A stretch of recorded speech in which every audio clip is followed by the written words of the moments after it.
Allahumma sholli wa sallim wa barik alaihi. Sallu alaihi. Alhamdulillah.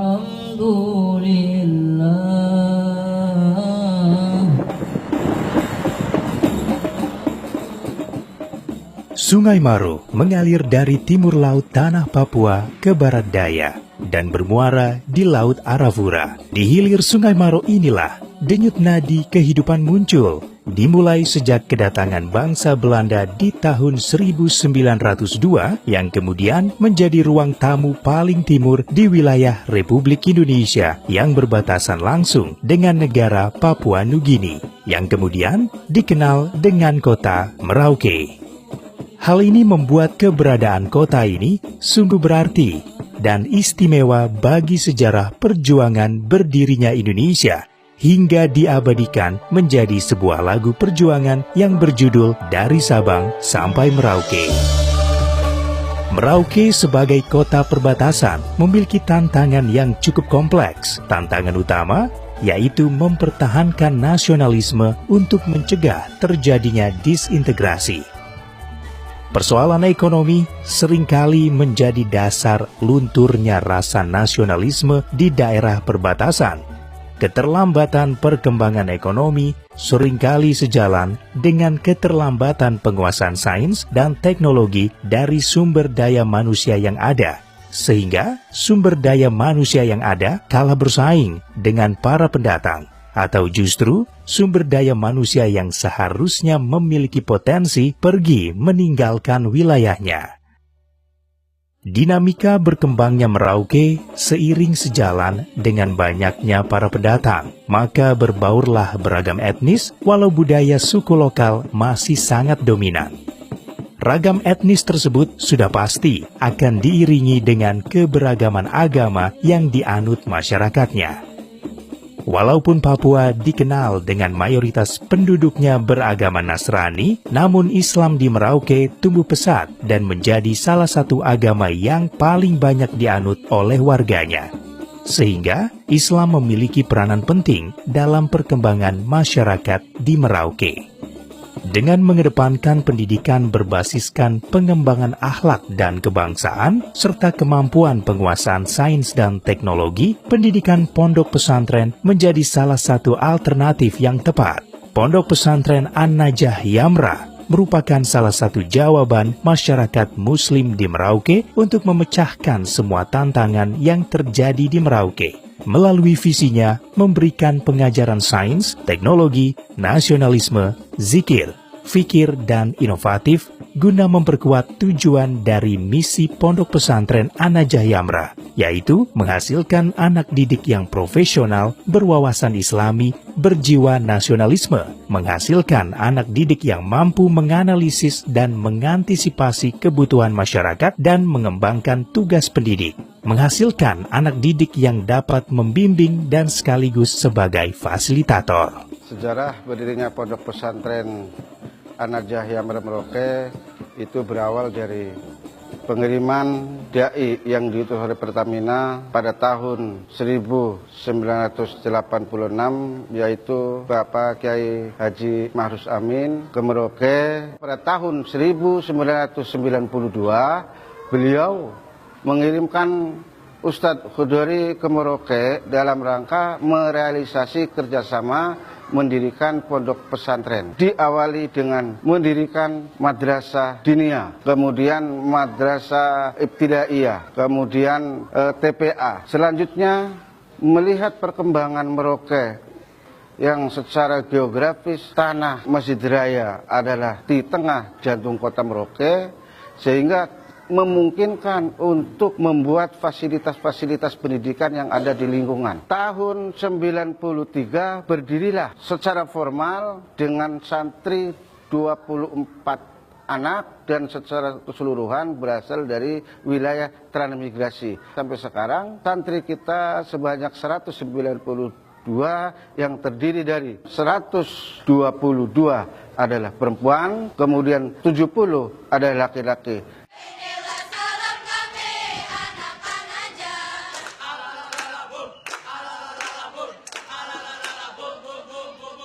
Pondok Pesantren An-Najayah Merauke adalah merupakan pondok pesantren modern karena di antaranya adalah perpaduan antara Salafiyah dan Khalafiyah. Kegiatan yang ada di Pondok Pesantren An-Najayah Merauke meliputi kegiatan harian, mingguan, bulanan, dan tahunan.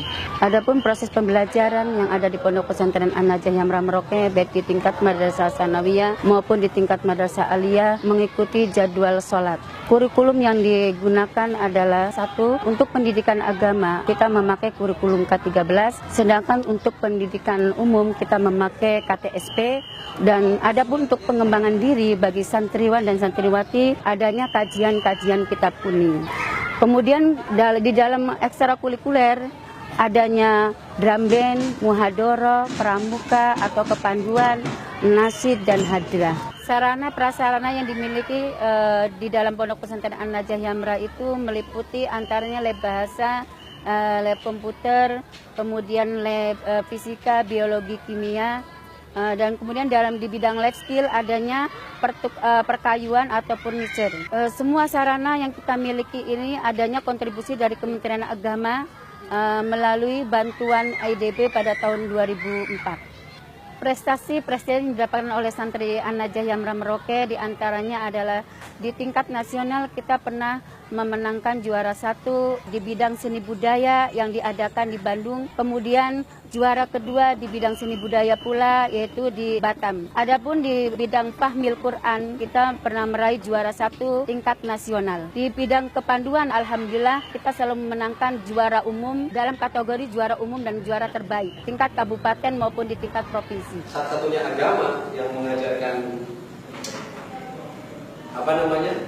Pondok Pesantren An-Najayah Merauke mengajarkan pada santri-santrinya untuk mencintai negaranya atau kita sebut dengan hubbul waton dengan menggabungkan antara sains dan agama agar sumber daya manusia menjadi generasi muda yang berkualitas yang diharapkan dapat memajukan daerahnya masing-masing dengan menjadi entrepreneur atau menjadikan manusia yang bermanfaat bagi orang lain sebagaimana yang diajarkan oleh Rasulullah bahwa sebaik-baik manusia adalah yang bermanfaat bagi manusia yaitu khairun nas anfa'uhum linnas.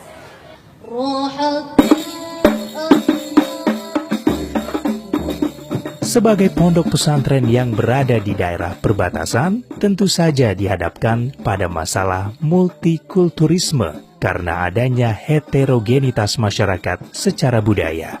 Sehingga para santri ditantang untuk mampu menyikapi kemajemukan di daerah perbatasan dengan bijak. Islam sebagai agama rahmatan lil alamin mengajarkan untuk selalu menghargai pemeluk agama lain dan senantiasa hidup damai, saling berdampingan, serta beradaptasi dengan lingkungan sekitar. Lingkungan yang majemuk dan arus globalisasi yang terus mendera dalam batas-batas tertentu dapat mengurangi ketebalan akidah para santri. Oleh karena itu, santri perlu memahami kitab-kitab klasik yang dibacanya dalam konteks kekinian.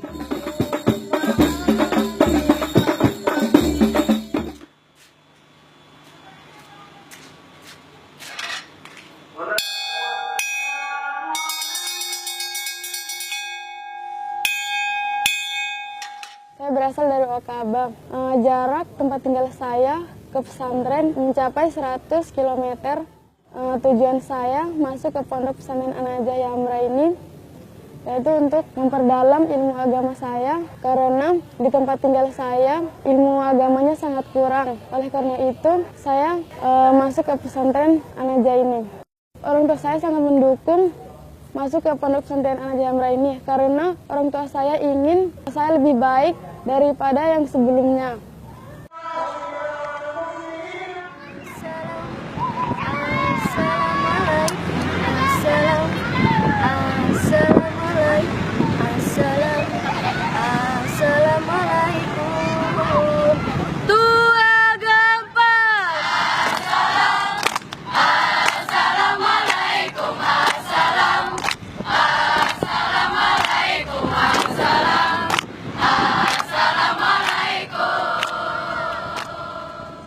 Saya sekarang sudah menjadi hakim pengadilan agama Merauke, setidaknya mempunyai bekal yang cukup sebenarnya ketika saya belajar di Pondok Pesantren An-Najah Merauke, karena memang di pondok pesantren selain kita mendapat pelajaran-pelajaran umum, kita juga dibekali oleh para guru-guru kita, para ustadz dan ustazah kita, yaitu mengaji kitab-kitab kuning. Salah satunya adalah fikih sunnah dan bidayatul mujtahid. Di situ dibahas berbagai permasalahan, dan itu sangat membantu sekali, karena memang saya sudah pernah mempelajari kitab fikih sunnah itu dulu di Pondok Pesantren An-Najah Yamra Merauke.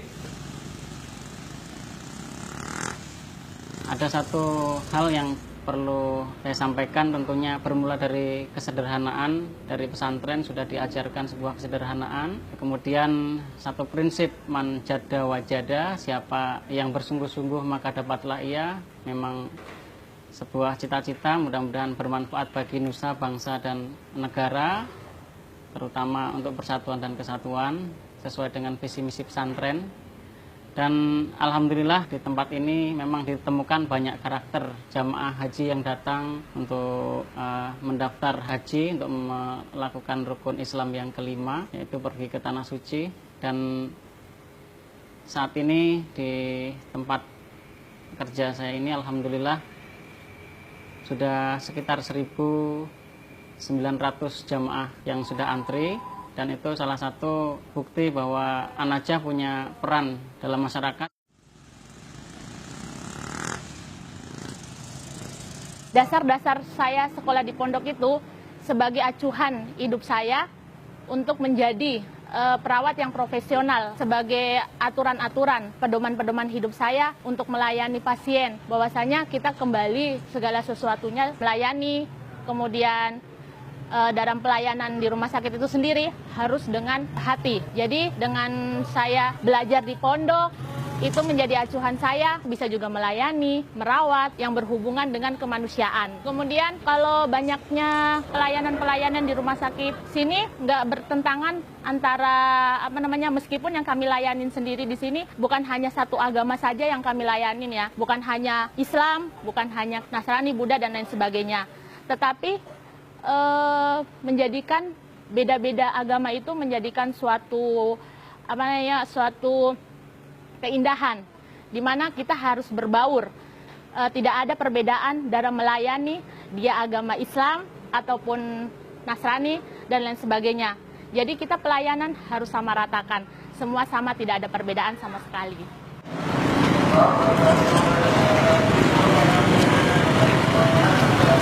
Dasar-dasar yang saya terima di pondok pesantren setelah saya bandingkan di masyarakat itu memang amat sangat luar biasa. Ketika saya menemui masalah-masalah yang ada di masyarakat di daerah-daerah transmigrasi yang memang masyarakatnya itu majemuk, berbagai macam suku di situ, ternyata apa yang diajarkan di pesantren itu membantu saya dalam menangani setiap permasalahan. Bismillahirrahmanirrahim. Iqra' bismi rabbikal ladzi khalaq. Khalaqal insana min 'alaq. Iqra' wa rabbukal akram. Alladzi 'allama bil qalam. 'Allamal insana ma lam ya'lam. Kalla innal insana layatgha ar-ra'ahu istaghna inna ila rabbika ruj'a ara'aita alladhi yanha abdan idza shalla ara'aita in kana 'alal huda aw amara bit taqwa ara'aita in kazzaba wa tawalla alam ya'lam bi anna Allaha yara kalla la illam yantahi lanasfa'am bin nasiyah nasiyatin kadhibatin khati'ah falyad'u nadiyah sanad'u zabaniyah kalla la tuti'hu wasjud waqtarib. Sadaqallahul azim.